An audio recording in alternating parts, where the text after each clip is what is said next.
બોલે. છેલ્લા લાંબા સમયથી કાયમી શિક્ષકોની ભરતીની માંગણી સાથે ટેટાટ પાસ ઉમેદવારો આંદોલન કરી રહ્યા છે આ રાજ્યમાં. ત્યારે ગઈકાલે રાજ્ય સરકારનો આત્મા જાગ્યો હોય તે પ્રકારે પ્રવક્તા મંત્રી ઋષિકેશ પટેલે 7,500 પદો પર ભરતી કરવાની વાત કરી. હજુ સુધી કોઈ જાહેરાત નથી થઈ, પરંતુ સરકારે આશ્વાસન આપ્યું છે અને કહ્યું છે કે કાર્યવાહી વિચારણા હેઠળ છે અને તેની તબક્કાવાર પ્રગતિના સમાચાર આપતા રહીશું.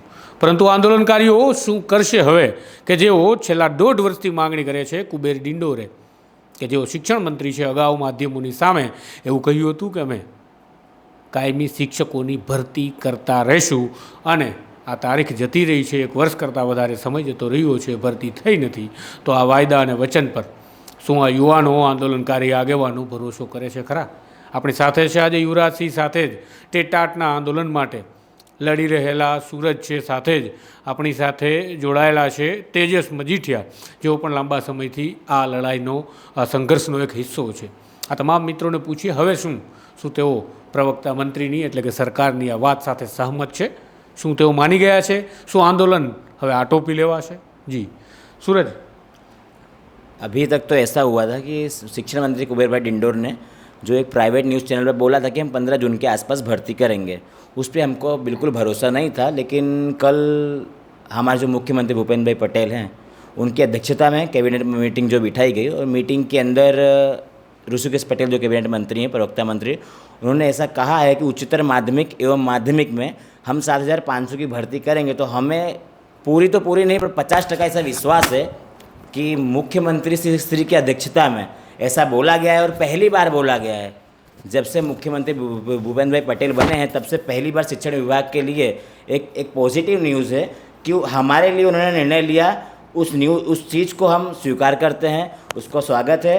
मुख्यमंत्री भूपेंद्र भाई पटेल, शिक्षण मंत्री कुबेर भाई डिंडोर, पानसोरिया साहब और ऋषिकेश पटेल का हम दिल से आभार मानते हैं. परंतु गुजरात में केवल टाट 1 टाट 2 पास ही कैंडिडेट नहीं, बल्कि प्राथमिक में टेट 1 और टेट 2 पास कैंडिडेट भी हैं, जिन्होंने बहुत ही मेहनत की है और संघर्ष लगातार किए जा रहे हैं.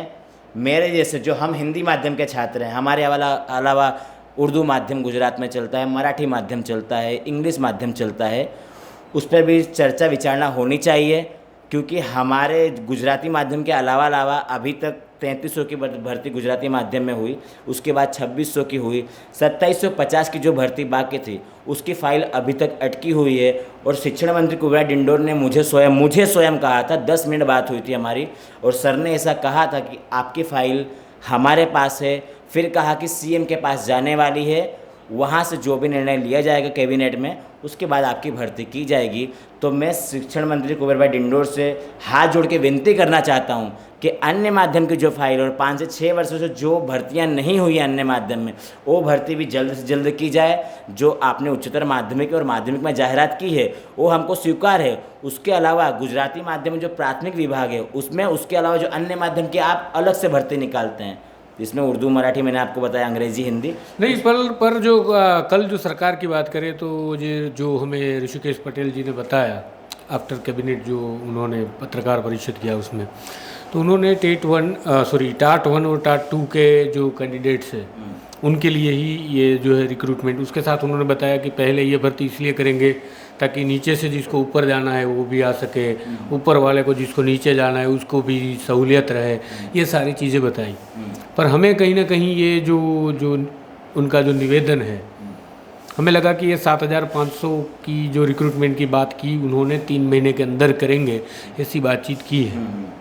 पर कहीं ना कहीं टेट 1 और टेट 2 वाले, और मतलब कि टेट वाले जो है वो तो सारे जो उम्मीदवार है वो तो बाकी रहेंगे. बाकी ही रहेंगे. तो आपने इसके ऊपर जो उनकी जो बात है उसके ऊपर कुछ सोचा है? आंदोलन के बारे में क्या है? सोचा है. दरअसल हमारा आंदोलन 1.5 वर्षों से यथावत ही है और आगे भी यथावत रहेगा जब तक प्राथमिक विभाग में भर्ती नहीं आएगी. अभी भी हम लोग आंदोलन करने के लिए हमेशा तटस्थ हैं और तैयार हैं.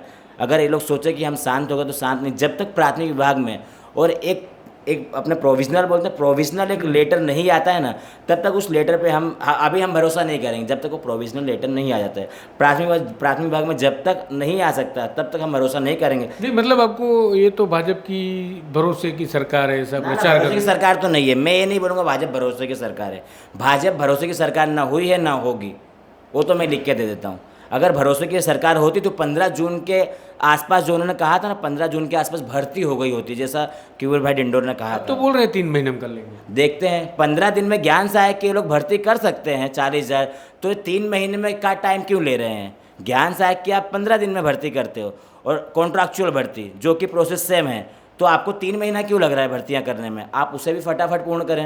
महकम सारे तैयार हैं, महकम सारे जुलाई के सारे महकम तैयार हैं। सरकार को पता है कि कितने कैंडिडेट जो निवृत्त होने वाले हैं कितने हैं, तो आप उस हिसाब से फटाफट तैयारी कर सकते हो। जून में लोग निवृत्त हो जाएंगे।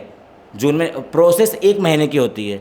आप अगर बोल रहे हैं कि 1 महीने के प्रोसेस नहीं, 2 महीने के प्रोसेस नहीं, 3 महीने के प्रोसेस नहीं, वर्षों लग जाते हैं, तो भर्ती करने में सर वर्षों नहीं लगते हैं। वर्ष तो हमको लड़ते लड़ते हो गए। आप शुरुआत से अगर करते ना काम शुरुआत से, तो अभी तक सारे भर्ती हो गए होते। लेकिन अभी इन्होंने निर्णय कब लिया है? कल लिया है। क्यों? वो आप लोगों ने देखा होगा कल की न्यूज़ चैनलों में। જી એમનું જે વાત છે ક્યાંક ને ક્યાંક એ પણ એક વિચારવા જેવી છે, કારણ કે આંદોલન તો છેલ્લા લાંબા સમયથી ચાલતું હતું. ગાંધીનગરની અંદર આંદોલન પહોંચે ત્યારે અટકાયત થતી હતી, સંઘર્ષ થતો હતો, પોલીસ સાથે આ આંદોલનકારી યુવાનોનું ઘર્ષણ થતું હતું. અને એ તમામ દ્રશ્યોની વચ્ચે ગઈકાલે આ યુવાનો કોઈને કોઈ રીતે સચિવાલય સુધી પહોંચી ગયા, સ્વર્ણિમ સંકુલ 1 સુધી પહોંચી ગયા. અને ત્યારે મને લાગે છે કે મંત્રી અને મુખ્યમંત્રીને લાગ્યું હશે કે આપણાથી આ વેત 1 દૂર રહ્યા છે. હવે વેત 1 પણ જો અંતર પૂરું થઈ જશે તો ખબર નહીં, ઈશ્વર જાણે તેનું પરિણામ શું આવશે. એટલે કદાચ આ એમનું કહેવું છે પ્રમાણે ઉતાવળીયો નિર્ણય છે અને ઉતાવળે કોઈ નિર્ણયમાં કચાશ હશે, અથવા તો તેમણે જે નિર્ણય લીધો છે એ નિર્ણય ખરેખર જો સારો અને સાચો જ હશે તો એના વિશે કંઈક સરકારી જે છે ઓફિશિયલી પણ ડોક્યુમેન્ટ પબ્લિશ કરવા પડે, એ પણ થશે ત્યારે આપણે એની વાત કરીશું. પણ યુવરાજસિંહ આ જાહેરાતને કેવી રીતે જુએ છે? ગઈકાલે જે સરકારે 7,500 પદો પર ટાટના ઉમેદવારોની ભરતીની વાત કરી છે, જેમાં આપણે કહ્યું માધ્યમિક ઉચ્ચતર માધ્યમિકની તો વાત છે, પ્રાથમિકની વાત નથી, અને ટેટના ઉમેદવારો જે પર્ટિક્યુલર છે એ આ લોકો માટે વાત નથી. તમે કેવી રીતે જુઓ છો ઋષિકેશ પટેલની આ જાહેરાત? ખાસ કરીને આ સરકારને હું ઘણા સમયથી નજીકથી ઓળખું છું અને સામાપુરે લડતો આવું છું, આ સત્તા પક્ષની સામે લડતો આવ્યો છું. એટલે એ સ્પષ્ટ કહું છું કે આ સરકારની નીતિ, નિયત અને દાનત એ ખોરા ટોપરા જેવી છે. પહેલાં તો સંઘર્ષમાં ઉતારવાના, લબડાવવાના, પછી કાંઈક ઓલો ભીખમાં કંઈક આપતા હોય, એક ટુકડો ઘા કરતા હોય એ રીતે આપી દેવાનું. જગ્યા તો 75,000 જેટલી ખાલી છે, આ વાત હકીકત છે. આપવાની કેટલી? તો કે ભાઈ 7,500 નવી એનઓપી છે. 75,000 જગ્યા ખાલી. હા, નવી શિક્ષણ નીતિ પ્રમાણે જોવામાં આવે ને, નવી શિક્ષણ નીતિ પ્રમાણે જે રેશિયો છે બરાબર છે, એ રેશિયો પ્રમાણે જો ગણતરી કરો ને તો 75,000 શિક્ષકની જગ્યા ખાલી થાય છે. બીજું કે ભરી શકાય એટલા સક્ષમ આ લોકો હતા જ, પરંતુ જ્યાં સુધી આ લોકો સંઘર્ષમાં નથી ઉતરતા ત્યાં સુધી એ લોકો ન્યાય નથી મળતો. અને આમ તો હું આને કહું છું આ આંશિક ન્યાય છે. આ આંશિકને પાર્શિયલી એટલા માટે કહું છું કેમ કે હજી સુધી ખાલી જાહેરાત થઈ છે. જે જાહેરાત કરનાર જે લોકો છે ને એ અત્યારે સત્તામાં બેઠા છે. તમને ખબર હોય ને તો આપણે ઓલા ધોળા અંગ્રેજો હતા, આપણા કહી શકાય ભારત દેશ ઉપર રાજ કર્યું ત્યારે એક 1905માં લોર્ડ કર્ઝન આવ્યા. લોર્ડ કર્ઝને બંગાળના ભાગલા પાડ્યા અને પછી એવું કહેવાતું હતું કે તો ભાગલા પાડોને રાજ કરવાની નીતિ છે. સેમ અત્યારે જે સત્તાધીશો છે ને એ થોડાક કાળા અંગ્રેજો છે, એ પણ ભાગલા પાડોને રાજ કરવાની નીતિ અપનાવે છે. પણ આ જરાક ઓલું આપણે મોબાઈલમાં કેમ જરાક નવું લેટેસ્ટ વર્ઝન આવે એમ આ અંગ્રેજોનું જરાક લેટેસ્ટ વર્ઝન છે. એ ત્રણેય રીતે આમ જોઈએ તો ભાગલા પાડો રાજ કરો, પછી આ યુવાનોને જરાક ભરમાવો, ભટકાવો, અને બહુ એવું લાગે તો થોડાક ભડકાવો. આ એની નીતિ રીતિ છે. એટલે થોડુંક લેટેસ્ટ વર્ઝન છે. કેમ કહો છો બાબુ? આવું કેમ સરકારે કર્યું? અત્યારે આ જે મુદ્દો આખો જે હતો એ 1 થી 12ના શિક્ષકોને લઈને હતો. અમે માંગતા હતા કે તમે ક્રમિક ભરતી કરો, આ અમારી માગણી હતી. અત્યારે શું કર્યું કે 8 થી 12ના જે કહી શકાય ખાલી જગ્યાઓ છે એની ઉપર અત્યારે 7,500ની આ લોકોએ જાહેરાત કરી. હજી એટલે કે આમાં મોટાભાગના જે લડતા હોય એ હવે ઘરે બેસી જવાના, અડધા ઘરે બેસી જવાના, અને 1 થી 8 વાળા છે એ ભેગા ન થઈ શકે એના માટે નવું પ્લાનિંગ કરશે. કારણ કે અત્યારે આ આંદોલનમાંથી ઘણું બધું શીખા પણ હશે. કારણ કે ઘણા બધા આવા કહી શકાય દિલીપ છે કે સુરત છે એ બધા લોકો તો સચિવાલય પહોંચી ગયા હતા અને વેત 1 જ છૂટા કહી શકાય કે આઘા હતા. તો એ વેત 1 નજીક ન આવી જાય એના માટેના પણ એ પ્રયત્નો કરશે. એટલે સરકાર અત્યારે ટેટને અલગ કરે છે, ટાટને અલગ કરે છે. ધારવું હોત તો બધું જ ભેગું થઈ શકતું હતું અને બધાની જાહેરાત જોડે થઈ શકતી હોત. તમે જો કેવા કેવા ભાગલા પડવાના ખબર કે ભાઈ તમે તો અન્ય માધ્યમનો છો, તમારે ક્યાં લડવાની જરૂર છે, તમારી ફાઇલ તો આ મારી પાસે તૈયાર જ છે. આપણે કુબેર ડિંડોરને જ્યારે મળવા જઈએ, જાણે આપણે એની પાસે મળવા જતા હોય અને આપણે કુબેરનો કોઈ ખજાનો લઈ લેવો હોય એ પ્રકારનું વર્તન કરવામાં આવે કે ભાઈ આ તો તૈયાર જ છે, હમણાં અમે કહી શકાય મુખ્યમંત્રીની ફાઇલ મૂકેલી છે, સાઇન થઈ જશે એટલે તમને લોકોને અમે લઈ લેવાના છે. આવું છેલ્લા કેટલા વર્ષથી ચાલે કે 2 વર્ષથી હરેક વખતે નવી નવી લોલીપોપો આપે. એટલે જ હું કહું છું કે અત્યારે પણ જે કહી શકાય કે અધિકૃત વેબસાઇટો ઉપર અને કાયદાકીય રીતે જે આ ભરતી પ્રક્રિયા જે રીતે હોય છે એ રીતે જો સુધી પૂરી કરો અમને ત્યાં સુધી આ ભરતીને લોલીપોપ જ માનવામાં આવશે. આ લોલીપોપ એટલા માટે માનવામાં આવે કેમ કે આવું અનેક વાર, અગણિત વાર કહું છું, અનેક વાર આવી ઘટનાઓ બની છે જેમાં કુબેરભાઈ ડિંડોર બોલ્યા હોય કે ના ભાઈ તમારી તો ભરતી કરી જ લેવાની છે, તમને નિરાશ નથી કરવાના, તમારું થઈ જવાનું છે.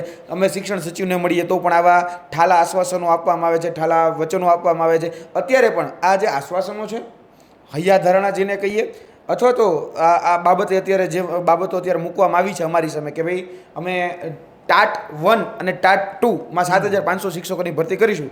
અમને એવું લાગે છે કે જ્યાં સુધી ઓફિશિયલ અધિકૃત જાહેરાત ન થઈ જાય ત્યાં સુધી એને માનવાના નથી. અચ્છા, અધિકૃત રીતે 7,500 પદોની જાહેરાત સરકાર કરી દે તો પછી આંદોલન સમેટવાનું કે? હવે આંદોલન સમેટવાનો પહેલાં તો તુષારભાઈ જો સમજવાનો પ્રશ્ન એ છે કે આંદોલન સમેટવાનો તો આમાં આવતો જ નથી. કારણ કે એટલા માટે આ બાબત નથી આવતી કેમ કે આમાં બધાને કાયમી રોજગારીનો જે મુદ્દો છે ને એને સાંકળીને અમે ચાલી રહ્યા છીએ. એટલે અમારે સ્પષ્ટ માંગણી છે કે અમે કાયમી રોજગારી જોઈએ છે, અમે તમામ માટે લડીએ છીએ. એવું નથી કે આજે તો આ કદાચ માની લે કે આ શિક્ષકોમાં અમારી ભેગા છે, અમે જે કોન્ટ્રાક્ટ કર્મચારીઓ છે એના માટે પણ લડવાના છે. એની સાથે સાથે જે આપણા કહી શકાય કે આરોગ્ય કર્મચારી હોય એના માટે પણ લડવાના છીએ, જે આંગણવાડી જે બહેનો છે એના માટે પણ લડવાના છીએ, અને જે આપણા આશા વર્કર બહેનો છે કે એની સાથે સાથે વર્ગ 4ના જે કર્મચારીઓ છે, વર્ગ 4ના કર્મચારીઓને પણ ક્યાંક ને ક્યાંક પોતાની જે માંગણીઓ છે, પોતાની જે લાગણીઓ છે એ સતત સરકાર સામે વ્યક્ત કરતા આવે છે. એને પણ કાયમીના પ્રાવધાનો છે. અમુક વર્ષની જો નોકરી એકને એક જગ્યાએ એકને એક ડિપાર્ટમેન્ટમાં જો થઈ જતી હોય તો એને પણ કાયમી કરવા આવા સરકારના પરિપત્રો છે,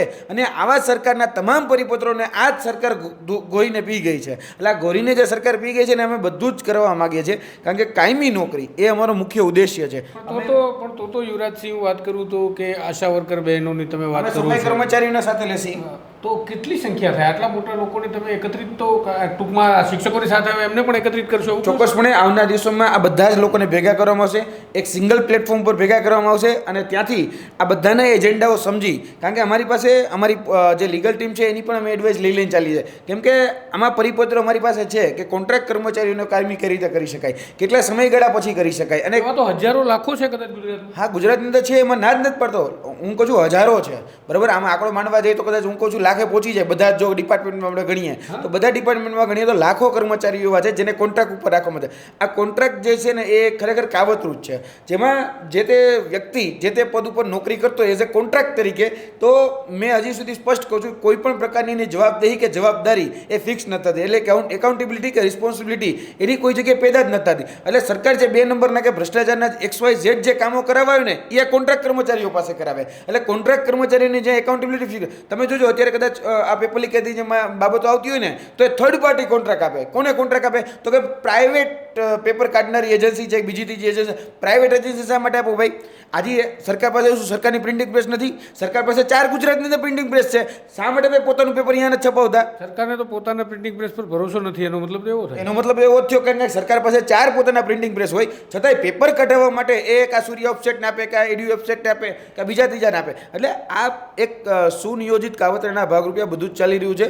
ખરેખર અમે ફરીથી કહું છું કે જેટલા પણ વંચિતો છે, જેટલા પણ શોષિતો છે, જેટલા પણ આમાં ખરેખર એ કાયમી બનવા માટે હકદાર છે, એ બધા હું તમારી વાતને એક મિનિટ અટકાવું છું. હું જે સમજુ છું એ પ્રમાણે તમને કહું તો યુવરાજસિંહ અને આ જે કાયમી શિક્ષકોની ભરતીનું જે આંદોલન છે એ આંદોલનને તમે એક વિશાળ છત્રીની નીચે બધાને લાવવા માંગો છો અને એક પ્લેટફોર્મ બનાવશો. ટૂંકમાં તમે આવું કરવા માંગો છો કે જેની અંદર સફાઈ કર્મચારીઓની વાત આવે, પછી આરોગ્ય કર્મીઓની જે વાત છે, કોન્ટ્રાક્ચ્યુઅલ કર્મચારીઓની જે વાત છે, આશા વર્કર, આંગણવાડી, તો આ બધા ભેગા થતું તો એક વિશાળ સમુદાય બને. અને સરકાર, તમે ગઈકાલે જ આંદોલનમાં જે એક બેન કહેતા હતા કે અમે પહેલાં 50 આવીએ તો કે તમે કેટલા લોકો છો, પછી 100, હવે 1000, તો સરકાર પર સંખ્યાનું દબાણ થતું હોય છે. તો તમે આવા સંખ્યાના દબાણના લઈ અને આંદોલનને આગળ વધારવાના તૈયારીમાં છો એવું માની શકાય? અત્યારે પણ જે બધા જે નિર્ણયો લેવામાં આવી રહ્યા છે બધા પ્રેશર પોલિટિક્સથી જ લેવામાં આવી રહ્યા છે. કોઈ ગમે તે એવું કહેતું હોય જેવા કે અત્યારે આ શિક્ષક ભરતીનો જે નિર્ણય લેવામાં આવ્યો છે એ પ્રેશર પોલિટિક્સથી જ આવ્યો છે. અત્યારે કદાચ આ બધું જ હું બધું જે જોઈ રહ્યો છું આ પ્રેશર પોલિટિક્સ, કદાચ આ જે દ્રશ્યો, કદાચ આ આપણી પાસે તેજસ છે કે આ દિલીપ છે કે આ સુરત છે, એના દ્રશ્યો જે વિઝ્યુઅલ જે સામાન્ય જનમાનસ ઉપર જે છવાઈ ગયા અને એક સાયકોલોજીકલ ઇફેક્ટ આખી ઊભી થઈ અને આખી એક કહી શકાય કે એક માઇન્ડસેટ એવો બન્યો કે જો આની ભરતી નહીં કર્યું તો સામાન્ય જનતા જે છે એ હવે ભારતીય જનતા પાર્ટીથી અળગી થઈ રહી છે. કારણ કે ભારતીય જનતા પાર્ટીની જે ચિત્ર અને જે ચારિત્ર છે, જે સત્ય છે, જે વાસ્તવિક છે, એ હવે છતું થઈ રહ્યું છે. અત્યાર સુધી એને પડદો ઢાંકીને રાખતા હતા, હવે પડદો ઉપડી રહ્યો છે કે ભાઈ ઓરિજિનલ જે વાસ્તવિક ચિત્ર અને ચારિત્ર ભારતીય જનતા પાર્ટીનું આ છે એ અમે સામે આવી રહ્યું છે. એટલે આવનાર દિવસોમાં એક છત્રીની અંદર આરોગ્ય કર્મચારી હોય, આંગણવાડીની બહેનો હોય, કોન્ટ્રાક્ટ કર્મચારી હોય, આરોગ્ય વિભાગના કર્મચારી હોય, એ બધાનું સંકલન કરી અને જ્યાં ખરેખર કાયમી નોકરીનો અવકાશ છે એ તમામ જગ્યાએ કાયમી નોકરી કઈ રીતે મળી શકે એના તમામ પ્રકારના પ્રયત્નો થશે. એની સાથે સાથે અમે લેબર લો વાંચેલા છે, મજૂર કાયદાઓ વાંચેલા છે. જે મજદૂરો છે, જેને ખરેખર પ્રાઇવેટ સંસ્થાની અંદર જે ખરેખર મિનિમમ વેજીસ જે કહેવાય એ નથી મળતું, તો એના માટેના પણ પ્રાવધાનો શું છે અને એના માટેની લડાઈ કઈ રીતે લડી શકાય, આ બધું જ અમે ભેગું કરીને સાંકળીને ચાલવાના છીએ. પહેલાં અમારા 3 બાબતો છે કે અમે આરોગ્ય કર્મચારીઓને પણ ભેગા કરશું, એની સાથે સાથે અમે કહી શકાય કે આ આંગણવાડી બહેનો છે, કોન્ટ્રાક્ટ કર્મચારીઓ છે, એ બધાને ભેગા કરી અને એક સુનિયોજિત વ્યવસ્થિત રીતે આખું પેપર વર્ક કરી અને પછી અમે સરકાર પાસે માંગણી રાખીશું. જો અમારી માંગણી સ્વીકારવામાં નહીં આવે તો આવનાર દિવસોમાં ફરીથી જે રીતે તમે અમને રોડ ઉપર ઢસડાતા જોવો છો, બીજા કહી શકાય ઘર્ષણ કરતા જોવો છો, એ દ્રશ્ય તમને ફરીથી જોવા મળશે. ગુજરાતમાં શ્રમિકો માટેની કોઈ રાજનીતિ નથી, ગુજરાતના શ્રમિકો માટેનો કોઈ મુદ્દો નથી. કારણ કે ઘણા એવા રાજ્યો છે પણ જ્યાં આ મુદ્દે લડાઈ છે કે આ મુદ્દે અવાજ ઉઠાવાય છે ત્યાં લેફ્ટિઝમ કરી અને એ મુદ્દાને ડામવાની વાત આવવા લાગે છે. પરંતુ ખરેખર શ્રમિકો માટે કોઈ લડાઈ જ નથી લડતું. પણ યુવરાજસિંહ વાત કરે છે કે અમે પણ લેબર લોથી લડાઈ લડવી પડે તો શ્રમિકોની અંદર વર્ગ 4ના કર્મચારી પણ શ્રમિકોની સ્થિતિમાં આવે છે. એટલે આ બધા જ લોકો માટે જો લડાઈ ચાલે, આ બધા જ લોકો માટેની રાજનીતિ થાય તો ક્યાંક ને ક્યાંક એ પણ ફાયદાકારક છે કે આ જે દબાયેલો અને કચડાયેલો જે વર્ગ છે એ વર્ગને પણ ક્યાંક ને ક્યાંક ફાયદો થાય. એટલે આંદોલન કરવું યુવરાજસિંહનું કામ છે. પરંતુ એક જે હું જોઈ રહ્યો છું એ જે પરિપ્રેક્ષ્યમાં તમને વાત કરવા માગું છું કે ગુજરાતની અંદર એવું કોઈ અસ્તિત્વ જ નથી, એવો કોઈ નેતા પણ પેદા ન થયો કે જેને શ્રમિકો માટે કામ કર્યું છે. ભૂતકાળમાં નેતાઓ થયા, ભૂતકાળની અંદર સામાજિક કાર્યકર્તાઓ પણ થયા, ગિરીશ કાકા જેવા વકીલો પણ થયા અને એમણે પોતાનું સર્વસ્વ હોમી દીધું. આ ગુજરાતના હું માનું છું ત્યારે એવા અંતિમ વકીલ અને સામાજિક કાર્યકર્તા હતા ગિરીશ કાકા કે જેઓ શ્રમિકો માટે અંત સુધી લડ્યા. પણ હવે આપણે ભૂલી ગયા છે કારણ કે શ્રમિકો પાસે નથી આપવા માટે પૈસા કે નથી સંગઠિતતા. એટલે રાજનેતાઓ પણ કદાચ તેમની કદર હવે કરતા બંધ થયા છે. આપણા બીજા મિત્રો સાથે વાત કરીએ. આંદોલનની અંદર રાજનીતિ ઘૂસી રહી છે એવું પણ વાતો થતી હતી અને હવે આજે તમે ક્યાંક ને ક્યાંક નાની તો નાની જીતનો જશ્ન મનાવી રહ્યા છો કે 7,500 સુધી તો સરકારને બનાવ્યા. પણ આંદોલનની રાજનીતિમાં તમે શું માનો છો? सरकार ने जो 7,500 की जाहिरात की है उसकी हमको आंशिक खुशी है, लेकिन विश्वास नहीं होता है क्योंकि सरकार ने बहुत बार हमको धोखा दिया हुआ। भरोसे की बात तो आप कर ही चुके हो सब लोग. मुझे ये जानना है कि इस आंदोलन में राजनीति की भूमिका क्या रही? राजनीति की भूमिका बहुत सारे राजनेताओं ने हमारा साथ दिया है. मतलब शुरू से लेकर जब से ज्ञान सहायक योजना है तभी अभी तक जिस तरह से हो प्रत्यक्ष क्या अप्रत्यक्ष रूप से हमारा साथ दिया तो उन सबका हम आभार व्यक्त करते हैं. लेकिन आंदोलन के अंदर राजनीति है, कोई राजनेता बनना चाहता है ऐसा कुछ भी नहीं है. हमारी मुख्य मांग एक ही है कि कक्षा 1 से लेकर कक्षा 12 तक सभी माध्यम में सभी विषय पर कायमी भर्ती की जाए. अगर आप गुजरात मॉडल की बातें करते हैं, गुजरात को अगर आगे ले जाना है तो अगर कोई भी देश, कोई भी राज्य, कोई भी समाज तभी आगे जाएगा जब वहाँ का समाज शिक्षित होगा. शिक्षित कब होगा? जब हम शिक्षा पर ध्यान देंगे, क्योंकि जो सबसे प्राथमिक ज़रूरियात है वो हमारी शिक्षा है. तो हमारी सरकार से यही डिमांड है, यही मांग हर बार है कि अगर सरकार सही में गुजरात के शिक्षण स्तर को ऊंचा ले जाना चाहती है तो जितनी भी खाली जगह, जैसा कि युवराज भाई ने बोला कि नई शिक्षा नीति सरकार ने देखा होगा पिछले 2 साल से हर जगह यही बोलती है. अब तो नोटबुक और बुक पर भी लिख के जाता है NEP 2020. तो सरकार से अगर उसके हिसाब से देखा जाए तो उसमें साफ साफ लिखा है कि विद्यार्थी और बालक का रेशियो 20:1 होना चाहिए. अगर उसके हिसाब से देखा जाए तो गुजरात के अंदर सरकारी विद्यालय में 80,000 से ज़्यादा शिक्षकों की घट है.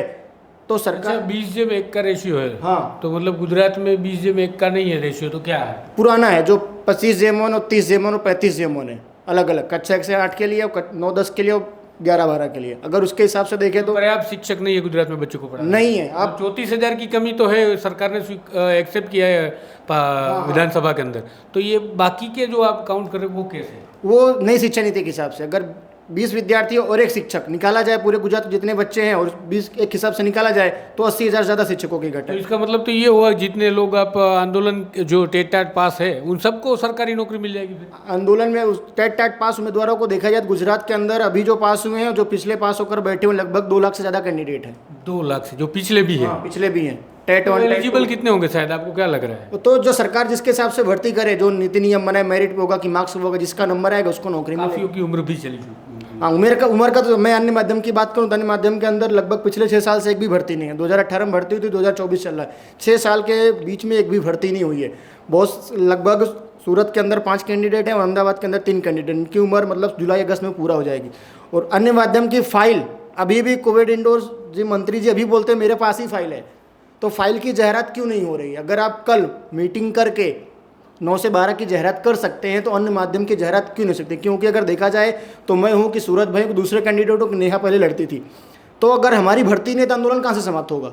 जब भर्ती आएगी, जो लड़ रहे हैं, अगर हम बोल रहे हैं लगातार हमारी भर्ती करो तो आंदोलन समाप्त होगा। अगर सरकार भर्ती नहीं करती है तो आने वाले समय फिर से आंदोलन होगा। इससे 7,500 फिर अभी जो मिली है इसके लिए तो काफ़ी बच्चे तो खुश भी होंगे। 7,500 खुश कहाँ से होंगे? सरकार अपने वचनों पर खरा कहाँ उतरती? 2750 जो जीतू वाघानी ने जाहिरात किया था उसकी अभी भर्ती नवंबर में आया था, मतलब मंजूर हो गई। जब मंजूर की हुई भर्ती नहीं हो रही तो खाली मुंह से बोला हुआ है, तो कहाँ से भर्ती हो जाएगी? उनके बारे में तो कल सरकार कुछ बोली नहीं जब पत्रकारों ने ये सवाल उठाया। आप मेरे से लिख के ले लीजिए, अगर 3 महीने बाद अगर हम रजूआत लेके जाएंगे तो सरकार हमसे यही बोलेगी कि हमने अभी मंजूरी नहीं ली है, अभी हमने मंजूरी के लिए फाइल भेजा हुआ है। मतलब तुम्हारा कहना ये है कि 3 महीने के बाद ये भर्ती होने वाली नहीं होगी। लिख के ले लो, 3 महीने के अंदर जाहिरात नहीं आएगी, लिख के ले लो, जहाँ बोलो वहाँ लिख दूँ। अगर कहीं कोई भी जाएगा रजूआत लेकर मंत्री के अधिकारी के पास, यही बोलेंगे कि अभी हमने मंजूरी ली है तो रोस्टर महकम मंगाया है। अगर सरकार को सही में भर्ती करनी है तो जो ज्ञान सहायक का महकम मंगाया, अभी ज्ञान सहायक 6,600 भरने वाले हैं। सरकार की यहाँ पे दो नीति मतलब दोगली नीति अगर बोला जाए, एक तरफ आप ज्ञान सहायक भर रहे हो, दूसरी तरफ आप बोलते हो कि हम 3 महीने बाद कायमी शिक्षक लेंगे, तो कैसे? यहाँ पर अस्पष्ट है सरकार क्या करना चाहती है। मतलब जो उम्मीदवार ज्ञान सहायक नहीं भरना चाहते हैं तो खुशी में आकर ज्ञान सहायक पहले भर दें, तो 3 महीने बाद देखा जाएगा सरकार रहे कि न रहे, मंत्री रहे कि न रहे। तुम તેજસ શું માનવું છે આ 7,500 પ્રતિભા બધી આપણું તો કંઈક અલગ જ માનવું છે? એ લોલીપોપ જ છે મારી ભાષામાં તો કહું, કેમ કે સરકાર આની પહેલાંય 21/11/2023 આંદોલન થયેલું, લોકોને ઢસડેલા, ત્યારે 22/11/2023 પણ વિદ્યા સહાયક 1 થી 8 માટે પરિપત્ર આવ્યો હતો. એ આજ દિન સુધી 8 મહિના થઈ ગયા, હજુ સુધી એ ભરતી 2750 ન કરી શક્યા હોય તો આ ભારતીય જાહેરાત પાર્ટી છે એ તો 7,500ની ભરતી કરવા નથી જ. અને ઉમેદવારોને પણ કહે છે કે મીડિયા મારફતે કે જો તમે આટલો બધી જશ્ન મનાવતા હોય તો આ બધું રહેવા દો, ક્યારે પણ જીત પહેલાં ખુશી ન મનાવી જોઈએ, કેમ કે આ 1 નંબરની ફેકુ સરકાર છે, 1 નંબરની કહે તો ભારતીય જાહેરાત પાર્ટી છે, આ જાહેરાતો જ માત્ર કરે છે. અને કુબેરભાઈને અમે કીધું હતું કે તમારો સાહેબ વિડીયો છે ને તમે 15 જૂને ભરતી કરવાની કીધી હતી, તો એ ભલામણા શિક્ષણ મંત્રી એવું કહે કે તમે તો વોઇસ એડિટ કરી નાખો, તમને તો એડિટિંગ સારું ફાવે. એવું તમને કીધું? હા, ચેમ્બરમાં કીધેલું. અને કાલ સવારે ઉઠીને અમે માની લો કે સીએમ પાસે જશું ને એમ કહેશે કે એ વિડીયોમાં તો અમે કીધેલું હતું કે ભરતી કરીશું, એ ટ્વીટ તો કોઈ ફલાણાએ કરી નાખી છે. આવું પણ બની શકે. હું એક વાત કહું, આંદોલન સાથે તો કોઈ લેવા દેવા છે કે નહીં એવું તમારે સમજી લેવાનું છે, પણ હું બિટવીન ધ લાઇન જેટલું કહી શકાય એટલું કહું કે પત્રકારો કાલે સવાલ, તમે જેમ જીતુ વાઘાણીની જે ભરતીવાળી વાત કરી કે એ ભરતી પણ હજી પૂરી નથી થઈ તો નવી ભરતી, એટલે એમને કીધું કે હવે એ વાત વિશે હું કંઈ જાણતો નથી. પણ એવું પણ બને કે 3 મહિના પછી આ કેબિનેટ જ ના હોય. એટલે આવી જ રીતે કહેશે. માની લો કે 2 મહિના 3 મહિના અત્યારે ઉમેદવારોને એવું હશે કે 3 મહિનામાં ભરતી થઈ જશે, પણ 3 મહિનામાં કોઈ જાતની આની જાહેરાત નહીં આવે અને ફરીથી 3 મહિના પછી ઉમેદવારો આવશે ત્યારે એવું કહેશે કે હવે બસ મહેકમ મગાવીએ છીએ. આ ઋષિકેશભાઈ કહેશે કે પછી બીજા કોઈ કહેશે? એ હશે તો કહેશે ને, કેમ કે એની જગ્યાએ કોઈ બીજો વ્યક્તિ આવી ગયો હશે, શિક્ષણ મંત્રી બદલી ગયા છે ને આની પાસે જશો તો એમ કહેશે કે ભાઈ મારી પાસે તો પદ જ નથી, હું ક્યાંથી ભરતી કરું. નવા જે આવશે એમ કહેશે કે મારે તો હજી સિસ્ટમ જાણવી પડે ને, 6 મહિના તો મારે એમાં જતા રહેશે. નવા એવું કહેશે, એવું લાગે કે હવે 1-1.5 વર્ષ મારી સામે લડો. આ લોકોની બધી નીતિ દાનત એની હું છે ને બધી દાનત એ બધી અમને ખબર છે, પણ કંઈક ને કંઈક ખોટ છે ને ઉમેદવારોમાં જ છે, કેમ કે ઉમેદવારોને જેવું લાગે છે કે અમે ભરતી થઈ જશું. મિત્રો હું તો કહું તમે સ્કૂલે હાજર થાવ ને ત્યાં સુધી તમારે આ સરકાર ઉપર ભરોસો રાખવાનો નથી. હાજર થાવ, પેલો પગાર ખાતામાં પડે ને ત્યારે માનજો કે નોકરી મળી. બાકી આ લોકો ભરતી કરી દેશે ને પછી નિશાળે જવાના છે પહેલાં કહેશે. એટલે 2016નો જે કોર્ટ કેસનો મામલો હતો 84 જેટલા વિદ્યાર્થીઓનો, એની ભરતી અત્યારે થાય છે. ક્યાં 2016 ને ક્યાં 2024? 84 લોકો હા, જેની જે કોર્ટ કેસનો મામલો હતો એ ભરતી અત્યારે કરે છે, તો બોલો ત્યારની લઈને અત્યાર સુધી 8 વર્ષ તો આમાં જતા રહે. આમાં ક્યાં ઉંમર બી પતી જાય ને લગભગ મરવાને આરે બે આવી જાય એવું લાગે છે. પણ તેજસ મારે એવું પૂછવું છે કે માનો કે આપણે ભરોસો તમે સરકાર પર કરો એવું હું કહું, સરકાર સત્તાવાર જાહેરાત પણ કરી દે 7,500 પદની, તો પછી તો સંતુષ્ટ કે નહીં? નહીં તો જાહેરાત ખાલી કરી દેશે, ફોર્મ તો નહીં જ ભરાવે. ચાલો ફોર્મ ભરાવી દીધા. સાહેબ અમારો એક જ ઉદ્દેશ્ય છે, જ્યાં સુધી 1 થી 12ની અંદર 78,000 ઉમેદવારો પાસ છે, 54,000 જેટલી માની લો કે અત્યારે જોઈએ રેશિયા પ્રમાણે તો એટલી છે, બાકી એનઈપી પ્રમાણે જોઈએ તો એમાં 70,000 કરતાં વધુ. આ બધા જ ઉપર જ્યાં સુધી કાયમી ભરતી નહીં થાય ને અમારો એક જ ઉદ્દેશ્ય છે, જેટલાય પાસ કરીને બધાને ભરો. તમે કેટલી બેઠકો પર ભરતી માંગણી છે તમારી? અમારી બધી બેઠકો બધી ભરાવી જોઈએ. 182 ધારાસભ્યોની સીટ હોય, ક્યારે એણે જોયું કે 160 ભરીને બાકીની 12 છે એણે રાખી? તો શા માટે ભાઈ તમે ધારાસભ્યો તો બધા બુક કરી દો છો, પોતાની સીટો વધારે જાય છે કે અમે નવું વિધાનસભા લાવીશું ત્યારે 215 કરીશું, 220 કરીશું, અને અમારી શા માટે નહીં? હું તો કહું કે ધારાસભ્ય હે ને, જો માની લો કે 50 કાયમી કરાય અને બાકી બધા 150 કોન્ટ્રાક્ટ ઉપર કરાય, કેમ ભાઈ એમાં નથી કરતા? એનું બધું તો કે હોનાથી મઢેલું, અમે તો કે કથિરના. આવી નીતિ સરકારની જે છે તુષારભાઈ, સત્ય હકીકત છે. ઉમેદવારોને મારે ખાલી એટલું જ કહેવું છે કે જ્યાં સુધી તમને ઓર્ડર હાથમાં ન આવે ને ત્યાં સુધી આંદોલનને છોડતા નહીં. અને જો કોઈ ઉમેદવારોને નિમ્ન મેરિટવાળાને એવું હોય કે અમારા માટે નથી લડતા, તો તમારા બધા માટે આ લડત છે, લડતા રહીશું. કદાચ કાલ સવારે ઉઠીને અમારા 4માંથી કોઈ ઉમેદવાર કાયમી બની જશે તો કદાચ અમે કાયમી શિક્ષકની માંગ ન હોય તો અમે કોઈ માની લો કે ઓપીએસ માટે, પેન્શન માટે લઈને બેનર અમારું એને હશે, બાકી રણનીતિ પણ અમે ઘડતા રહીશું. અત્યારે અમારું આંદોલન આંશિક રીતે જોવા જઈએ તો 2-5 દિવસનો અમે સરકારને ટાઈમ આપ્યો, સરકાર એમને નહીં. 3-4 દિવસની અંદર જો અમે 1 થી 8ની ભરતીની જાહેરાત ન કરે તો ત્યાં સુધીમાં અમે જિલ્લે અમારા જે ફરીથી જે અમારું જ્યારે જનમંચ હતું, દાંડી યાત્રા રિવર્સ કાઢી હતી, જ્યારે અમે ઉમેદવારો ભેગા થયેલા એ ઉમેદવારોને ફરીથી અમે 1 to 1 અમે મળી અને આગળની રણનીતિ કરીએ છીએ. તેમ સાથે માની લો કે કોઈ નર્સિંગ સ્ટાફ હોય, કોઈ આંગણવાડીની બેન હોય, આ બધી રીતે મળશું. કેમ કે આ જાડી ચામડીની સરકાર છે ને એની સામે સીધી રીતે તો અમે નહીં ટીકી શકીએ. પણ એક વસ્તુ છે, 1000 લોકો જો 7,500ની ભરતી લાવી શકતા હોય તો હું તો કહું ડાન્સ સહાયક તમે જે કોઈ પણ હોય, તમે જે લોકોના નામ બોલી રહ્યા છો ને, આશા વર્કર છે, પછી આ તમે જે કીધું એમ બાપુએ કીધું એમ સફાઈ કર્મચારી છે, આંગણવાડી, તો 2 બેઠકો વિધાનસભામાં તમારી બંનેની પણ બુક થઈ જાય. જો આ લોકોના માટે તમે લડાઈ લડો ને એમને કાયમી નોકરી મળે, એમના પર પ્રશ્નોના નિરાકરણ થાય, તો ક્યાંક વિધાનસભાની 2 બેઠકો બુક કરવાની વ્યવસ્થા ચાલી રહી છે એવું નથી? નહીં સાહેબ, એવું તો કશું જ નહીં કરવું ને. જો કદાચ અમને બનાવી બી દીધા હોય ને, એમાં માની લો કે હું સીએમ બની ગયો તો પહેલાં તો હું આવું ને તો કાયમી ભરતી જ કરી દઉં. મારો એક જ ઉદ્દેશ્ય છે કે કાયમી ભરતી કરી દઉં. કંઈક ને કંઈક આ સરકારમાં જે બેઠેલા છે ને બધા, એની રણનીતિ આખી અલગ જ છે. એનું એક જ છે કે આપણું બધું છે ને સોનું હોય તો એની ઉપર ડબલ લેયર ચડાવો, 3 લેયર ચડાવો, પોતાનું સજાવી દો. બાકી ઝૂંપડાવાળા હમણાં વરસાદ આવશે ને પાણીમાં બધા હુતાય છે તો આ સરકારને કાંઈ નહીં ફરક પડે. એ ખાલી નિર્દયતા અને સંવેદનશીલ ને આ બધું બેનર ઉપર જ છાપે છે. બાકી તમે હમણાં 2 દિવસ પહેલાં પેલી બેનને અર્ધનગ્ન કપડાં ને બધું એને કોઈ નથી પડી. ત્યાં એ દાદાને નથી દેખાતું કે આ દીકરી, એનો દીકરો બીમાર હોય ને તો એ વિદેશથી માની લો ડૉક્ટરો મગાવશે ને ફલાણા ને બધા નેતાઓ તો એવું લખશે કે ભાઈ તું જલ્દી સાજો થઈ જાય.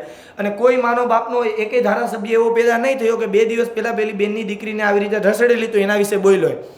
કેમ ભાઈ, બીજાની દીકરીઓને આવી રીતે રસડે તો કંઈ નહીં, પોતાનું છોકરો બીમાર પડે, તાવ આવે, શરદી થાય ત્યાં તો આવું 10 ડૉક્ટરોને બોલાવી લે, એમ્બ્યુલન્સ બોલાવી લે, ફાયરને બોલાવી લે. શું છે ભલામણ જે દીકરીઓને ઢસડવામાં આવે એના વિશે પણ બોલો. ગુજરાતના દાદાને મારે એક જ વસ્તુ કહેવી, 1 થી 12ની અંદર એક સાથે ભરતી કરો. મહેકમ પણ તમારી પાસે રેડી છે અને ખોટા છે ને આલિયાન ટોપી માલ્યા ઉપર ન પહેરાવતા.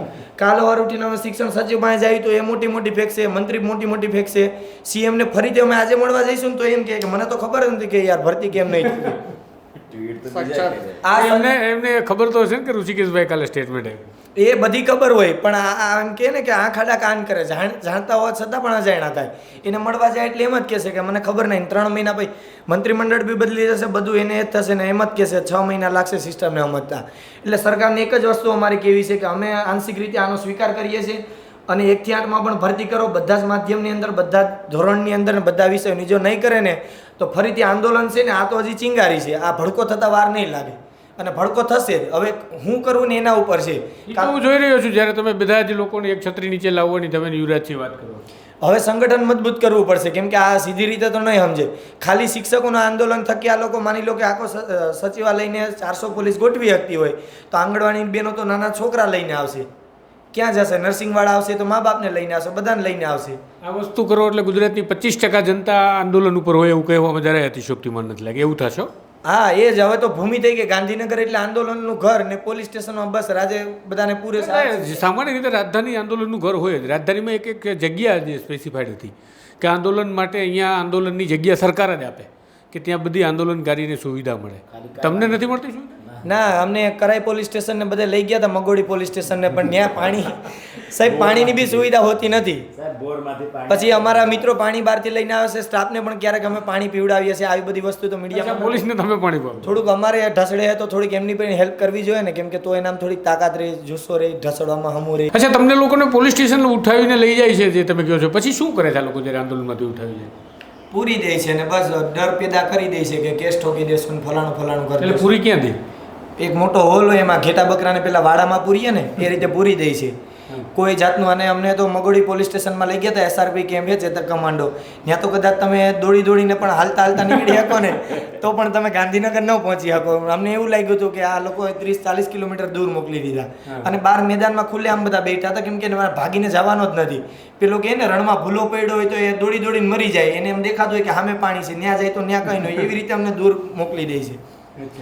એટલે હવે અમારી એક જ માંગ છે, અમારે ભરતી 1 થી 12ની જોઈએ છે. બાકી બધી જો અમે તો અઠવાડિયાની અંદર અમારો પ્લાન નિશ્ચિત છે, બધા લોકોને એક સાથે બધા આગેવાનોને કરીને આ રીતે કરીશું. ભરતી કરી દે તો સારું, નહીં તો પછી આગળ એ લોકો જોવાનું છે. પેલા બેન સાથે પણ આપણે વાત કરી છે. બેન પણ આંદોલનમાં લાંબા સમયથી જોડાયેલા છે. એમનું શું કહેવું છે, એમની આ જીત વિશે કેવી ખુશી છે? કારણ કે જીત એટલા માટે કહું છું કારણ કે આમનું આંદોલન, આમનું દબાણ એક જાણે સરકારને મજબૂર કરી ચૂક્યું હોય એવું કાલે પ્રતીત થયું, કારણ કે ઋષિકેશ પટેલે જાહેરાત કરવી પડી અને કાલે ને કાલે પત્રકારોની સમક્ષ એને જવાબ આપવા પડ્યા. એ બેનની પાસેથી જાણીએ કે એમને કેવું લાગે છે, જીતનો જશ્ન તેઓ મનાવે છે કે પછી એમના માટે પણ હજુ કોઈ અપેક્ષાઓ બાકી છે?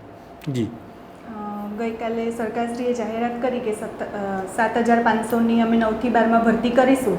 એ વાતને અમે વધાવીએ છીએ, પણ અમે ખુશ નથી, અમે રાજી નથી.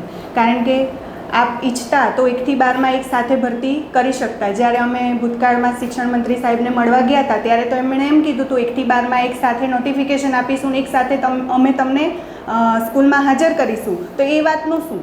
પછી તમે એમ કીધું કે 15 જૂને અમે દર 15 જૂને અમે કાયમી શિક્ષકની ભરતી કરીશું. આવી રીતે તમે તો ભૂતકાળમાં અનેક વાયદા કરી ચૂક્યા, વચન આપી ચૂક્યા, જે છતાં આપ માનવા તૈયાર નથી કે આ હું બોલ્યો છું ને મારો અવાજ છે. આપ એમ કહો છો કે આ તો એડિટિંગ કર્યું છે, આપને સરસ એડિટ કરતા આવડે છે. તો અમને આપ પર સહેજ પણ ભરોસો નથી. જ્યાં સુધી આપ ઓફિશિયલ ન્યૂઝ, ઓફિશિયલ પરિપત્ર બહાર નહીં પાડો, અમને સ્કૂલમાં હાજર નહીં કરો, ત્યાં સુધી અમે સતત ને સતત આંદોલન કરતા જ રહીશું. જી, તો તમે જોઈ રહ્યા છો એ પ્રકારે કેટલા ખુશ છે આ ટેટ પાસ લોકો, જે ઉમેદવારો છે, જેમને શિક્ષક બનવું છે, સપના સેવા છે, કેટલા ખુશ છે. છેલ્લી વાત યુવરાજસિંહને એક છેલ્લો સવાલ પૂછી લઈએ. યુવરાજસિંહ, હવે આ આંદોલન માની લઈએ કે આમ તો હું નેગેટિવ સેન્સમાં દર્શકો ન લેશો, પોઝિટિવલી કહું છું કે યુવરાજસિંહ હવે એક આંદોલનનું સરનામું બનતા જાય છે. ઘણી વખત તમે જોયું હશે કે ચવાણા માટે માત્ર બસ એક જ નામ, એક જ સરનામું. હવે આંદોલન માટે એક જ નામ, એક જ સરનામું યુવરાજસિંહ બનતા સારી બાબત છે. કોઈ એવો નાગરિક પણ રાજ્યમાં જોઈએ કે જે દરેક લોકો માટે આંદોલન કરે, લડે અને આગેવાની લઈ અને પ્રશ્નોને વાચા આપવાના પ્રયાસ કરે. પણ યુવરાજસિંહ, આ તમને લાગે છે કે આ કાયમી શિક્ષકોની સાથે તમે જે બધાને ક્લબ કરીને ચાલવાની વાત કરો છો એવું પોસિબલ ગુજરાતમાં બને? ખાસ કરીને મને એવું લાગે છે કે આ શક્ય થવું જ જોઈએ પહેલાં તો. કેમ કે એટલા માટે શક્ય થવું જોઈએ કેમ કે અત્યારે ઘણા બધા શોષિતો, વંચિતો છે, જે જરૂરિયાતમંદ લોકો છે, જે ખરેખર ઘણું બધું મેળવવા માટે હકદાર છે, ઘણું બધું મેળવવા માટે લાયક છે. આજે જે જગ્યાએ નોકરી કરે છે, ધારો કે એની જ્યારે કોન્ટ્રાક્ટ કર્મચારીઓ છે તો એનો ઓન પેપર જે પગાર છે એની 25,000 છે, હાથમાં આવે છે ને તો કંઈ 10 કે 12,000 જ આવે છે. બાકીના જે પૈસા છે એ ચાઉ થઈ જાય છે. એટલે કે જે કોન્ટ્રાક્ટ એને જે રાખ્યા છે 100 એજન્સીએ, હવે એ એજન્સીના એટલી મોટી વર્ગ છે કે પછી એમાંથી ભાવનગરના હોય કે પછી હું તમને એમ કહું કે અમદાવાદના એજન્સીના માણસો કે જે એજન્સીઓને આ રીતે કોન્ટ્રાક્ટથી એ કર્મચારીઓને ટૂંકમાં કહી શકાય કર્મચારીઓ પ્રોવાઈડ કરે છે આ બધી સંસ્થાઓ. હવે એ રાજકીય વર્ગને કારણે એમાં ક્યાંક ને ક્યાંક આર્થિક જે છે એ પણ એનો સ્વાર્થ સાધતા હોય છે અને બહુ મોટો સ્કેમ એ અત્યારે આ જગ્યાએ ચાલી રહ્યો છે. ખરેખર હું એવું માનું છું જો કોન્ટ્રાક્ટ કર્મચારીને એકચ્યુઅલ એનો જો પગાર આપવામાં આવે ને તો પણ એ સારું છે, પણ એવું થતું નથી. આ ઘણા બધા એવા પ્રશ્નો છે કે ઓન પેપર ઘણું બધું સારું દેખાતું હોય કે ઓન પેપર એવું દેખાય કે ભાઈ મિનિમમ વેજ તો હું તમને જેવું છે કીધું કે શ્રમિકની ભાષામાં કે 450થી નીચે કોઈ પણ શ્રમિકનું રોજ ન હોવું જોઈએ. તો અત્યારે કોઈ પણ શ્રમિકને તમે પૂછવા જાઓ તો એના માટે મહિપતસિંહ જેમ લડે છે બહુ સારી લડાઈ લડતા હોય છું જોઉં છું કે ભાઈ પૂરા રોજગારી માટે, પણ આ બધા જ મોરચા એક સાથે કેમ નથી આવી શકતા? એટલે અત્યાર સુધી આવ્યા નથી, હવે આવવા બહુ જરૂરી છે. અત્યારે આ વર્તમાન ની વાસ્તવિકતા પ્રમાણે હવે જરૂરિયાત થઈ ગઈ છે. જો આવનાર દિવસોમાં આ બધા જ લોકો ભેગા થાય તો હું માનું છું કે ખરેખર આ જે સરકાર અત્યારે જે ખુરશી ઉપર બેઠી છે, જે 4 પાયા છે, એ 4 પાયાને હચમચાવી શકે ને એટલી તાકાત આ બધા જ લોકોમાં છે. જે લોકો ખરેખર અત્યારે જરૂરિયાતમંદ છે, જેને અત્યારે કદાચ રોજીરોટીની જરૂરિયાત માટે 100 જગ્યા રીતે કોન્ટ્રાક્ટ ઉપર હોય કે આંગણવાડીમાં છે કે આરોગ્ય કર્મચારી તરીકે છે કે બીજી ત્રીજી નોકરી કરે છે, તો એને આપણે ભેગા કરી અને ખરેખર એને સારી રોજગારી પણ આપી શકીએ. અને ખરેખર એના માટેના પ્રાવધાન છે, બસ એને ખાલી જાગૃત કરવાના છે કે આના માટે આ રીતે આ વે છે. એ પછી હાઈકોર્ટના રસ્તે કઈ રીતે જવું, કઈ રીતે રોડ ઉપરના આંદોલન કરવા. અત્યારનું જે આંદોલન તમે બધા જોવો છો એ બધા કેવા છે, સ્ટ્રીટ જસ્ટિસ સિવાય તો આંદોલન તો થતા, એટલે સ્ટ્રીટ જસ્ટિસ જે અત્યારે થઈ ગયું છે, કારણ કે સરકારને પોતાની જવાબદારી દેખાતી જ નથી. અને હું તો એ પણ કહું છું, એક વાત ઉમેરી પણ દઉં છું કે આ બધું જ કરવાનું કોને છે? જનપ્રતિનિધિને. જે તે વિસ્તારનો જે જનપ્રતિનિધિ છે, જે 182 આપણે ધારાસભ્ય કે સંસદ સભ્યો કહીએ છીએ, એને પોતાના વિસ્તારના સામાન્ય જનતાના મુદ્દાને એને વિધાનસભામાં અને લોકસભા, જે આપણે લોકસભા ટૂંકમાં લોકશાહીનું મંદિર કહીએ છીએ, ત્યાં જે એને પ્રગટ કરવાના છે. નવરાત્ર થવા જોઈએ ને. હવે મને એટલું નથી કોઈ કરે છે શું? કોઈ જો ભાજપવાળા હોય તો પેજ પ્રમુખ બનાવે, આમ આદમી પાર્ટીવાળા હોય તો નવા કાર્યકર્તાઓ બનાવે, કોંગ્રેસવાળા છે તો એ નીચે જઈને એને આંદોલન લડવા માટે જાય તો કોઈ નીચે જમીન ઉપર ભેગા નથી થતા. તમારા જેવા જે મિત્રો લડે છે, આ લોકોનો અવિશ્વાસ શા માટે છે? આ લોકોનો અવિશ્વાસ એટલા માટે છે, હું તમને કારણ આપીને કહું. કારણ કે ભૂપેન્દ્રસિંહ ચુડાસમા સાહેબે 6200ની ભરતીની જાહેરાત કરી હતી. એ સમયમાં ભરતી કેટલી થઈ તમને ખબર છે? 2800. હવે બાકીની અડધી જે બીજા વિભાગમાં કરવા નથી ત્યાં ભૂપેન્દ્રસિંહ સાહેબ જતા રહ્યા. આ હકીકત હતી. પછી જીતુભાઈ વાઘાણી આવ્યા તો એ બાકી જે જાહેરાત ભૂપેન્દ્રસિંહે કરી હતી એ જીતુભાઈએ પૂરી કરી. જીતુભાઈએ કીધું હતું કે ભાઈ હું આમાં અત્યારે 100 જેટલી જગ્યા ખાલી છે, એમાં 5000 જેટલી જગ્યાઓ ભરીશ. તો એમાં પણ જે જગ્યાઓ ભરાણી 3200 ભરાણી, બાકીની જગ્યા ખાલી રહી. હવે એ કુબેરભાઈ ડિંડોર પૂરી કરે. હવે કદાચ મને એવું લાગે છે કુબેરભાઈ ડિંડોર જવાનો હોય એના સંકેત છે. એક સમયે હું પોતે મતનો માણસ હતો. હું પોતે એક પત્રકાર તરીકે જ્યારે ઓબ્ઝર્વ કરતો હતો 1 વર્ષથી તમારા આંદોલન, સોરી 1.5 વર્ષથી, તો હું પોતે એવું કહેતો હતો કે ટેટાટવાળાનું ક્યારેય નિરાકરણ આવશે નહીં, ગુજરાત રાજ્ય સરકાર ઝૂકશે નહીં અને કાયમી ભરતી માટેની કોઈ વાત થશે નહીં, કારણ કે સંખ્યા જ નહોતી દેખાતી. હું જોતો હતો કે તમારી દાંડી યાત્રા કેવી રીતે ચાલે, ગાંધીનગરના સંમેલન, ગાંધીનગરની અંદર તમારા જે વિરોધ પ્રદર્શન, આ બધું જોતો હતો. પણ હવે જે 2 દિવસ પહેલાં જે ગાંધીનગરનો સંઘર્ષ થયો ત્યાં તમે 2000 લોકો આસપાસના લોકો કોઈ પણ રીતે પોલીસના સંઘર્ષ ઘર્ષણની વચ્ચે પણ પહોંચવામાં સફળ થયા. એટલીસ્ટ ગાંધીનગરની અંદર તમારી સંખ્યાની જે છે એ ગણતરી આવી. તો 7500ની ભરતીની વાત સરકારે કરવી પડી. તમે કીધું એમ કે પ્રેશર પોલિટિક્સ થયું, દબાણમાં, મજબૂરીમાં મુકાણી સરકાર. તો આ સ્થિતિમાં તમે વાત કરો છો આ તમામ લોકોની, તો આ તમામ લોકોમાંથી પણ જો તમે 1% લોકો પણ જો ગાંધીનગરમાં આવી જાય તો હું માનું છું કે તમામ લોકોની જે પ્રેશર પોલિટિક્સની તમે વાત કરો છો એના લીધે પ્રેશર સર્જાય. પણ આ 1% લોકો પણ ક્યાંય આંદોલન કરતા જોવા નથી મળતા. તો એનું શું એવું કારણ છે? તમે એક નેતા તરીકે તમે અભ્યાસ કરતા હશો ને. કારણ કે આમાં અત્યારે કેવું છે કે સામાન્ય જે માણસ છે ને એને પહેલાં પોતાના ઘરનું ભરણ પોષણ અને પોતાની રોજીરોટીનું જોવાનું હોય છે. એટલે એ બાબતે દરેક જગ્યાએ લોકો બહાર નથી નીકળી શકતા, અથવા તો કદાચ એને અત્યાર સુધી હું માનું છું કે કદાચ માર્ગદર્શનનો અભાવ પણ હોઈ શકે છે કે ભાઈ આપણે કઈ જગ્યાએ જઈને રજૂઆતો કરી હતી તો કઈ રીતે આ વાત મૂકવી. જો યોગ્ય જગ્યાએ યોગ્ય પ્લેટફોર્મ પર વાત મૂકવામાં આવે તો એનું નિરાકરણ શક્ય છે. આ લોકોએ કેમ ભાઈ ગાંધીનગર આવીને જ આંદોલન કર્યું? બની શકતું હતું કે રાજકોટમાં આંદોલન કરી શકે, બની શકતું હતું બનાસકાંઠામાં આંદોલન કરી શકે, પણ ગાંધીનગર આવીને આંદોલન કરે છે અને પોતાની વાત ઉપર જ્યારે અડગ રહે છે ત્યારે એ બાબતનું નિરાકરણ આવે જ છે. અને બીજું હું એક વાત ઉમેરી પણ દઉં છું કે જ્યાં સુધી જે તે આંદોલનમાં કોઈ પણ રાજકીય પાર્ટી એ ઇન્વોલ્વ નથી થતી ને ત્યાં સુધી આજે આંદોલનનું નિરાકરણ નથી આવતું. આમાં પણ ચેતરભાઈ વસાવા હોય, આનંદભાઈ પટેલ હોય, જિજ્ઞેશભાઈ મેવાણી હોય, આ બધા જ લોકો ઇન્વોલ્વ થયા અને પોતાની વાત મૂકી કે ટેટનું તમારે સોલ્યુશન લાવવું પડશે. હવે સરકારને ડર લાગ્યો કેનો? તો કે વોટ બેંકનો, કે ભવિષ્યમાં આ વ્યક્તિઓ અમને નુકસાન કરી શકે છે.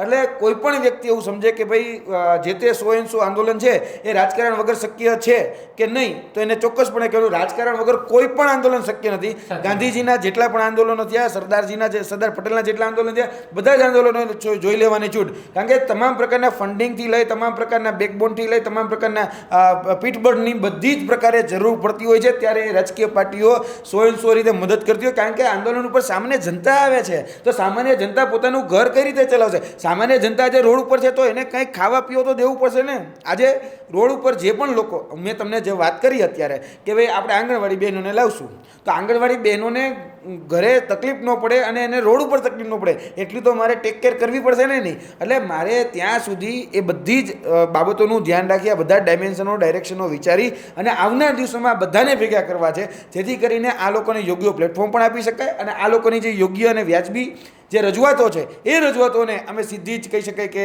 એ મુખ્યમંત્રી સુધી પહોંચાડી શકીએ અને આંદોલનના ભાગરૂપે પહોંચાડી શકીએ. તો આંદોલનના ભાગરૂપે રજૂઆતો, આવેદન, નિવેદન તો મને ખબર છે ઘણા સમયથી આપીએ જ છીએ, પછી આવેદનના પત્રોના કચરાપેટી સિવાય તો બીજો કોઈ વિકલ્પ હોતો નથી. એટલે આવનાર દિવસોમાં કંઈક અલગ કરવાનો, કંઈક અલગ રચનાત્મક કાર્યક્રમો આપવાનો એ અમારો ઉદ્દેશ્ય છે.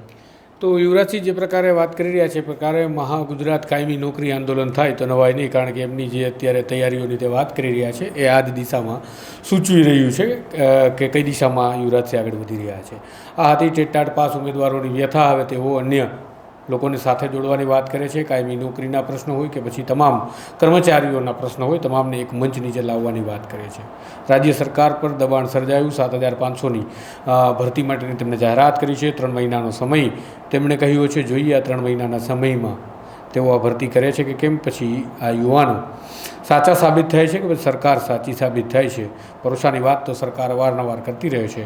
ભરોસા પર ખરા ઉતરે સરકાર અને સરકારના મંત્રીઓ, તેવી આશા રાખીએ. ફરીથી સમાચાર, વધુ વિગત, પડદા પાછળની કહાની, ઘણું બધું આ તમામ અમે તમારા માટે કરીએ છીએ, કારણ કે નવજીવન ન્યૂઝ તમારો અવાજ છે. આ ચેનલ સાથે જોડાયેલા રહેજો. નમસ્કાર. વૈષ્ણવજન તો તેને કહીએ જે પીડ પરા